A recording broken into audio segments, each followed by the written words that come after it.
Operation midnight hammer में 125 US military aircrafts ने मिलकर ईरान की न्यूक्लियर फैसिलिटीज फोर्डो, नतांज और इस्फहान पर हमले किए। 21 जून 2025 रात 2 बजे के करीब 7 B-2 स्पिरिट बॉम्बर्स मेडिटेरेनियन सी की तरफ से इजराइल और इराक के ऊपर से होते हुए ईरान में घुसे और ईरान की न्यूक्लियर साइट्स पर हमला किया। इन हमलों के बाद पूरी दुनिया की नजर ईरान की जवाबी कार्रवाई पर टिकी थी।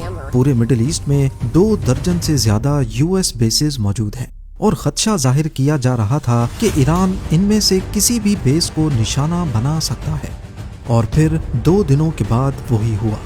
ईरान ने कतर में यूएस की अल उद ईद एयरबेस और इराक की ऐन अल असद एयरबेस पर हमला किया, मगर अमेरिकन बेसिस पर यह कोई पहला हमला नहीं था। ईरान माजी में भी कई मर्तबा अमेरिकन बेसेस और उनके एसेट्स पर हमले कर चुका है और एक बार तो अमेरिका की पूरी वॉरशिप को ही नाकारा बना दिया था। आइए जानते हैं माजी के वो 4 वाकयात जब ईरान ने खुल्लम खुल्ला अमेरिका को गहरी चोट पहुंचाई थी। ज़ेम टीवी की वीडियोस में एक बार फिर से खुशामदीद।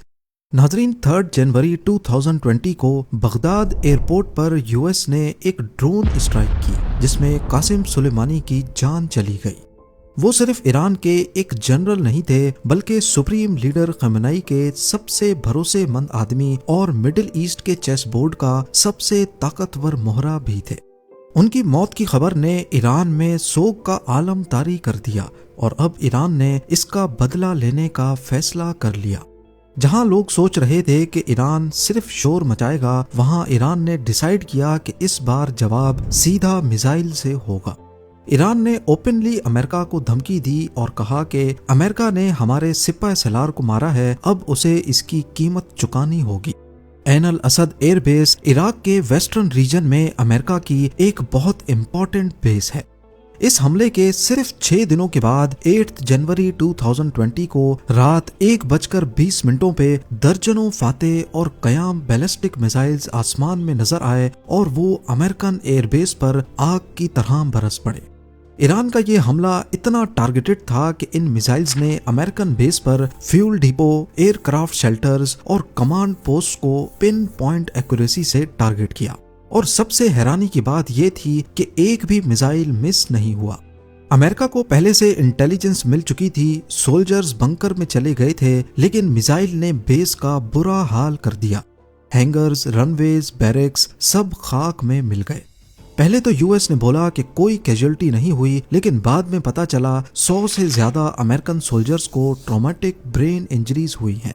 उनका नर्वस सिस्टम हिल गया था, कई सोल्जर्स की आंखों के सामने अंधेरा छा गया और कई बेहोश हो गए। लेकिन ईरान की दिलेरी दुनिया को तब नजर आई जब इस हमले की जिम्मेदारी ईरान ने खुल्लम खुल्ला कबूल की और कहा कि ये सिर्फ एक वार्निंग थी, अगर आगे बढ़े तो इससे भी बड़ा हमला होगा। अमेरिका ने इब्तदाई तौर पर इन मिसाइल हमलों के असर को मामूली जाहिर करने की कोशिश की। डोनाल्ड ट्रंप, जो उस वक्त अपने पहले टेन्योर में अमेरिका के प्रेसिडेंट थे, ऑल इज वेल कहकर मामले को दबाने की कोशिश करते रहे। लेकिन ग्राउंड पर सैटेलाइट इमेजेस, सोल्जर्स की वीडियोस और बिफोर एंड आफ्टर विजुअल्स ने सब कुछ एक्सपोज कर दिया। ईरान ने उस वक्त भी कहा कि अगर हम चाहते तो अमेरिकन सोल्जर्स के बैरक्स को टारगेट करते, लेकिन हमारा मकसद जान लेना नहीं, एहसास दिलाना था। इस हमले के बाद दुनिया ये देखकर दंग रह गई कि ईरान ने खुल्लम खुल्ला अमेरिकन बेस पर मिसाइलों की बारिश की और आगे से अमेरिका खामोश तमाशाई बना रहा।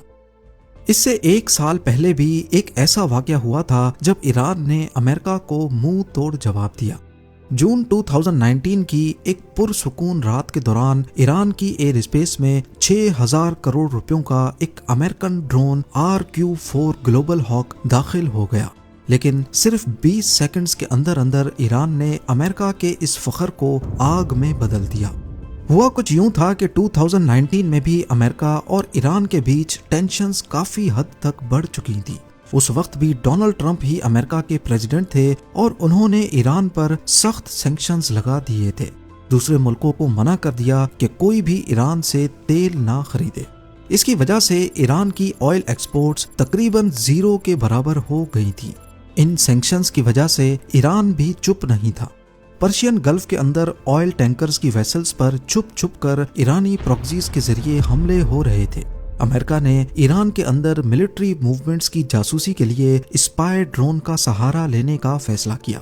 यूएस नेवी का RQ-4 ग्लोबल हॉक एक अनमैन्ड ड्रोन ईरान की साहिली हदूद में दाखिल हो गया। इस ड्रोन का काम था आसमान से दुश्मन की हर हरकत पर नजर रखना और बराह रास्त यूएस कमांड को इत्तला देना। ये ड्रोन ईरान की हदूद में 60,000 फीट्स पे फ्लाई कर रहा था, जहां पर आम एयर डिफेंस सिस्टम काम ही नहीं करते। ईरान ने अपना सेवुम खुर्दाद मिसाइल सिस्टम यूज करते हुए ड्रोन को लॉक किया और फायर कर दिया। अमेरिका के वहमो गुमान में भी नहीं था कि ईरान का मिसाइल सिस्टम 60,000 फीट्स तक काम करेगा। नतीजा ये निकला कि मिसाइल सीधा ड्रोन के सेंटर में लगा और पर्शियन गल्फ के ऊपर आसमान आग की रोशनी से चमक उठा। ईरान के मुताबिक ये ड्रोन उनकी समंदरी सरहद के 15 किलोमीटर अंदर घुस चुका था, लेकिन यूएस का कहना था कि ड्रोन इंटरनेशनल एयर स्पेस में ही था। पहले तो ट्रंप ने ईरान पर एयर स्ट्राइक्स करने की धमकी दी, लेकिन फिर कोई एयर स्ट्राइक नहीं हुई। आइए अब चलते हैं 1987 में। ईरान इराक वॉर के दौरान पर्शियन गल्फ में बहुत ज्यादा टेंशन्स फैल गई थी। ईरान कुवैती ऑयल टैंकर्स को पर्शियन गल्फ में निशाना बना रहा था, जिसकी वजह से पूरी दुनिया में ऑयल का बहरान पैदा होने का खदशा था। यही वो वक्त था जब अमेरिका ने ऑपरेशन अर्नेस्ट विल लॉन्च किया, जिसमें यूएस नेवी की वॉरशिप्स कुवैती ऑयल टैंकर्स को प्रोटेक्शन देती और एस्कॉर्ट करके बाहिफाजत अरेबियन सी तक पहुंचाती। 1 साल तक चलने वाला ये ऑपरेशन वर्ल्ड वॉर 2 के बाद यूएस नेवल कॉन्वॉय का सबसे बड़ा ऑपरेशन था। लेकिन अमेरिका के ऑपरेशन के बावजूद टेंशन्स कम नहीं हुई।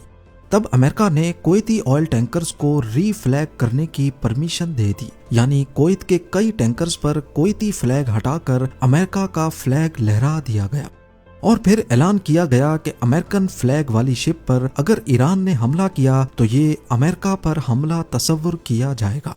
ईरान कुछ वक्त तक बर्दाश्त करता रहा, लेकिन फिर 16 अक्टूबर 1987 को उससे रहा नहीं गया। MV आयल सिटी ऐसी ही एक कुवैती शिप थी जिसे रीफ्लैग करके अमेरिका का बना दिया गया था। ईरान ने Chinese made silk worm missile launch किया, जो सीधा शिप के ब्रिज पर आकर लगा।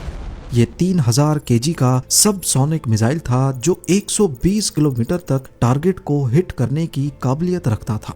उस वक्त इस शिप के आसपास यूएस नेवी की कोई वॉरशिप नहीं थी, क्योंकि अमूमन ईरान रीफ्लैग्ड शिप को निशाना नहीं बनाता था।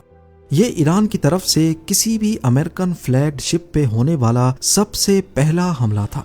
इस हमले में 18 क्रू मेंबर्स जख्मी हुए और शिप का कैप्टन, जो यूएस सिटीजन था, उसका चेहरा जख्मी होने की वजह से उसकी दोनों आंखें जाया हो गईं।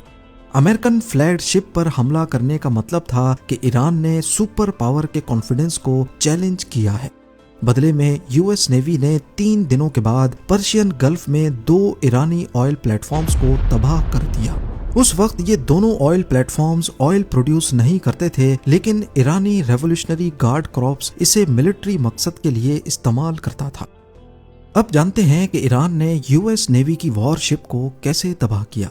ऑपरेशन अर्नेस्ट विल के दौरान ही ईरान ने पर्शियन गल्फ में ऑयल टैंकर शिप्स को तबाह करने के लिए एक ऐसा तरीका इस्तेमाल किया जो यूएस नेवी की एक वॉरशिप को भी ले डूबा।